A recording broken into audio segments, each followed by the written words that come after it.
Hello, everyone. Hello, I'm Joel, I'm Nicole. and we are back this month to talk about digital balance.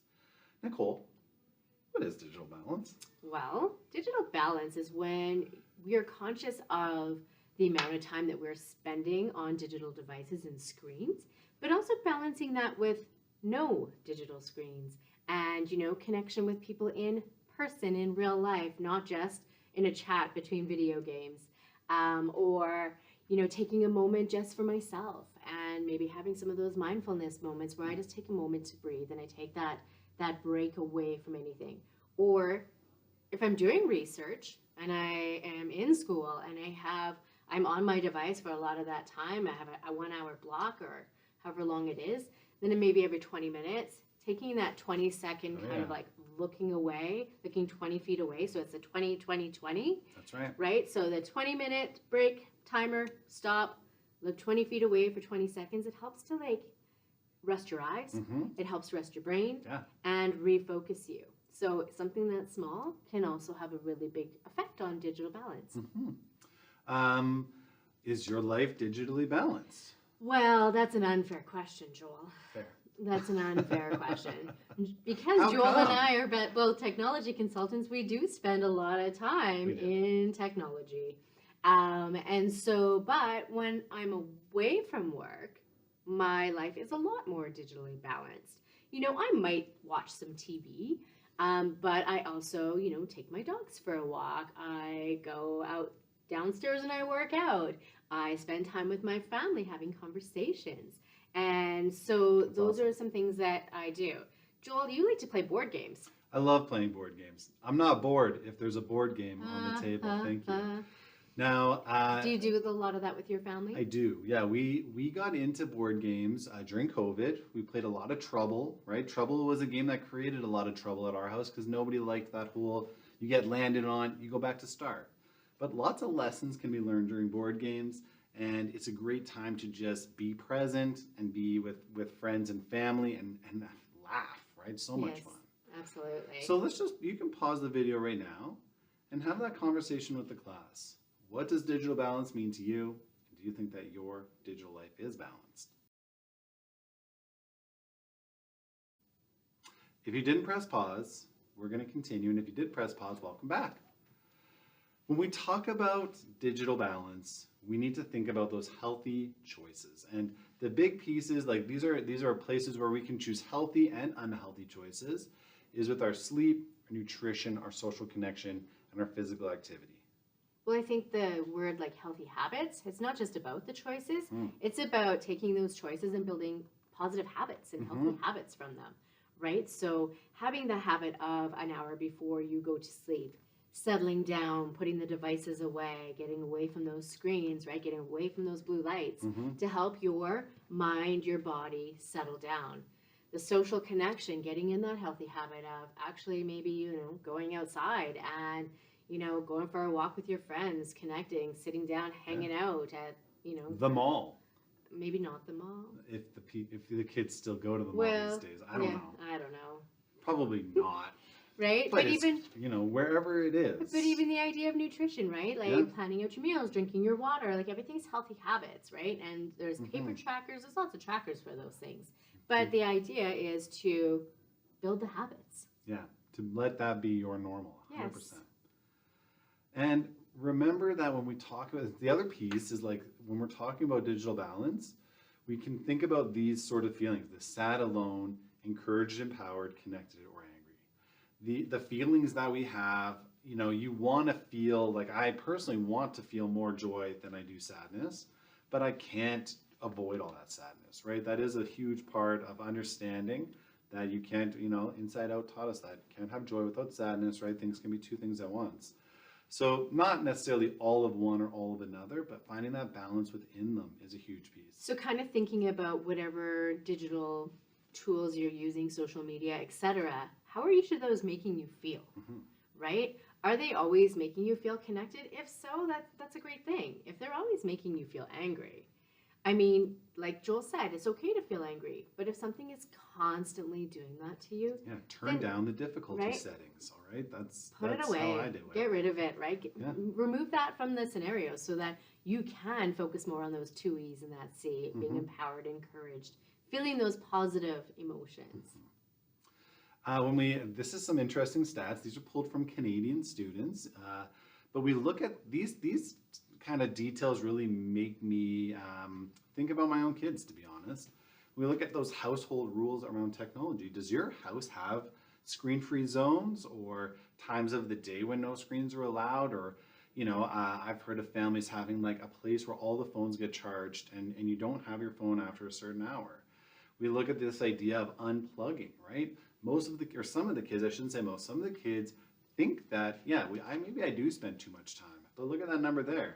If I don't have that opportunity to go online, it's going to make me have that kind of lower sense of self or make me feel unhappy that I can't.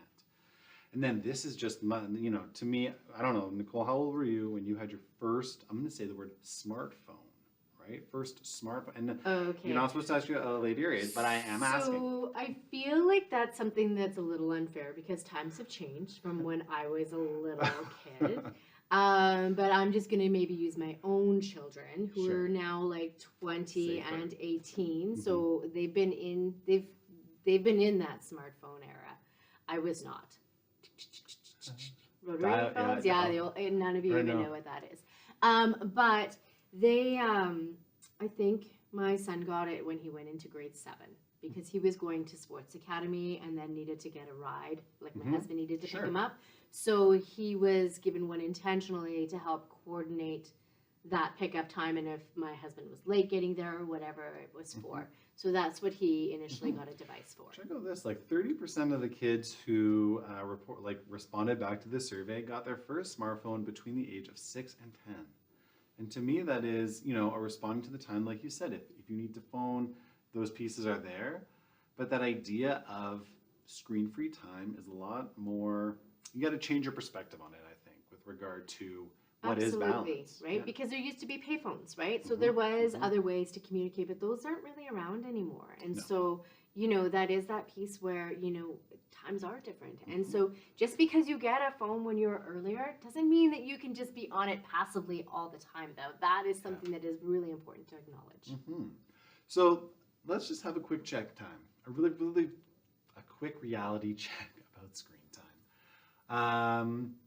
Obviously, Nicole and I are technology consultants, so it is a little bit Skewed. Yeah, ironic that we're here asking about average daily screen time because we spend a lot of time on our screens. But after work, we both try to take time to disconnect, to get rid of that, to just have moments of real face stuff. So take some time, your class, have that discussion. What is your average daily screen time? Over or under 2 hours? Ooh. Over. So, Joel, Yes.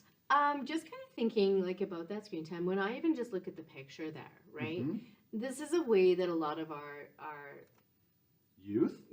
stay connected to each other, right? Through chats online, through games, through, social media, maybe like Snapchat, where, they're conversing with their friend back and forth there because they don't have that phone that they pick up. So it is different. So we do acknowledge that, but you know what? It doesn't take away from you actually like meeting up with your friend and, or having them come to your house or you go to their house and hanging out and having those conversations in real time.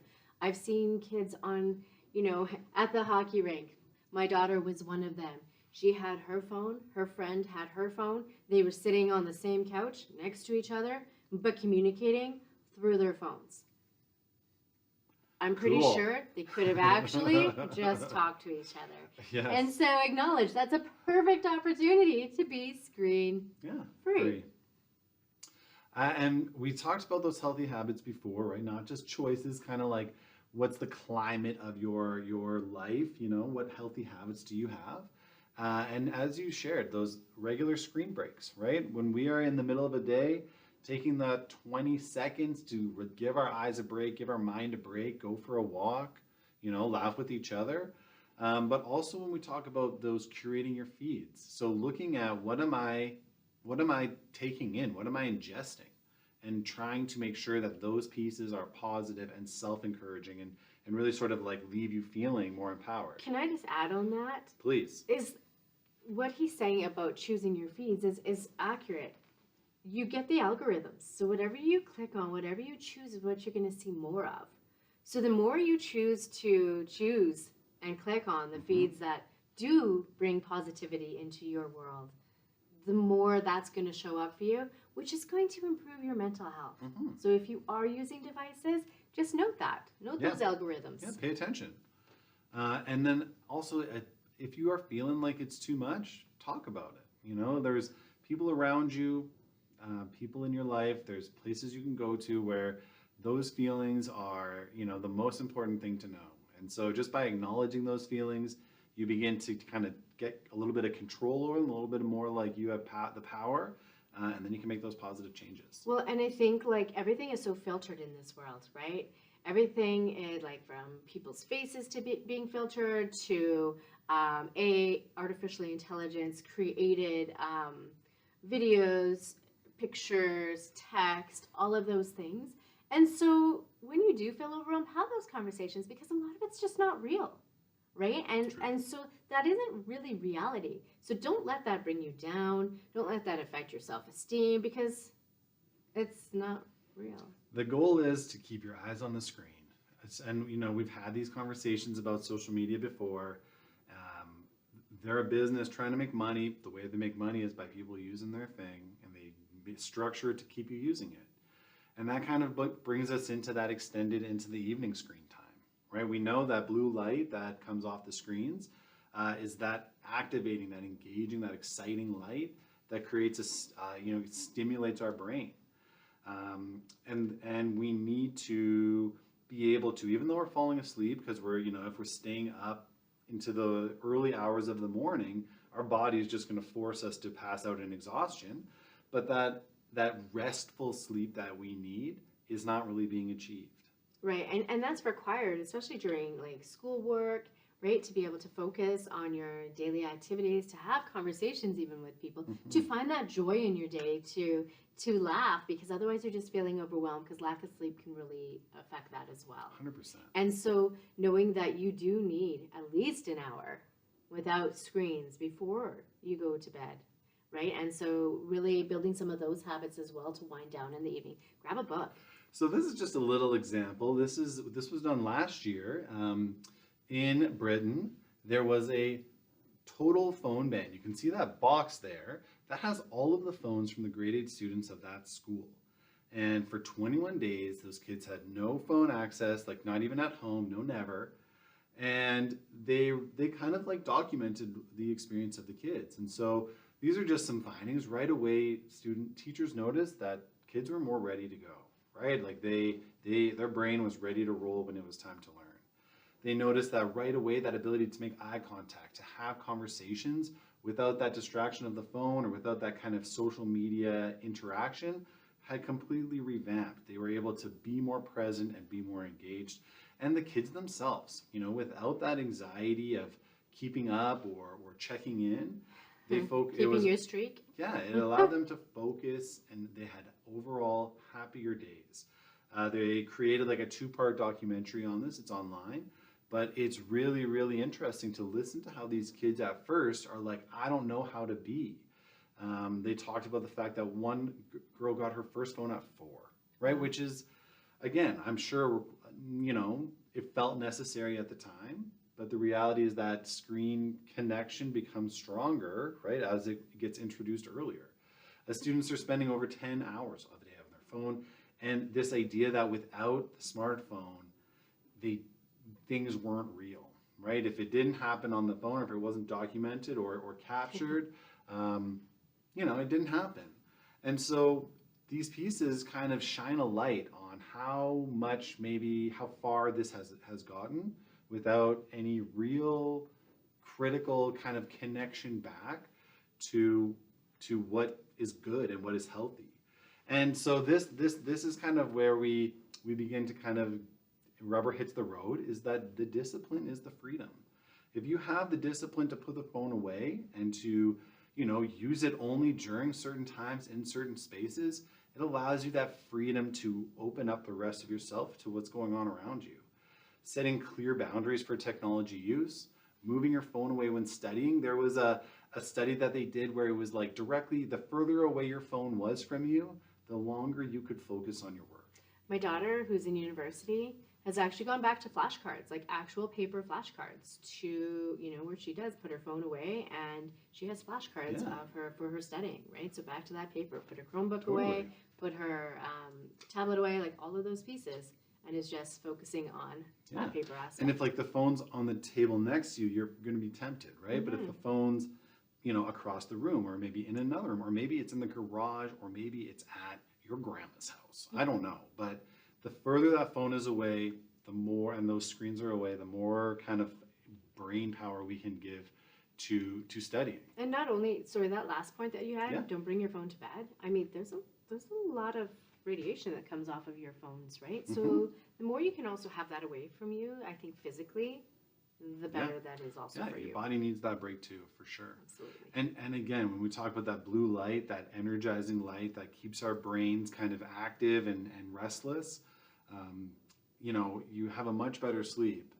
And again, if listening to those students talk about those first couple of days without it, it does take some discipline. It does. Right? You're not locking your phone in. It's not going to be pleasant to start. No.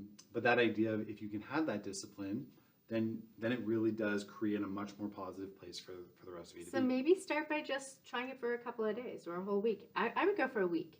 A week would be about the right time to start to build some of that, like, you know what, I am okay without it, and see how that goes. Yeah. Teachers, we have a little something for you. For grade 10, looking at how social media impacts our emotions, right? Looking at that digital balance, we're not getting rid of all of them, but can we find balance between them? In grade 11, we look at that addictive capability of media and why is it so hard to get off of the screen sometimes. And in grade 12, the health effects of screen time. So we talk about that mental piece, that active brain, restless body. What is that going to look like overall in your not just digital health, but also physical health? That's us for this month. Please take the time to have those conversations. Check it out. These resources are wonderful. We will see you back again next month. Have fun staying balanced.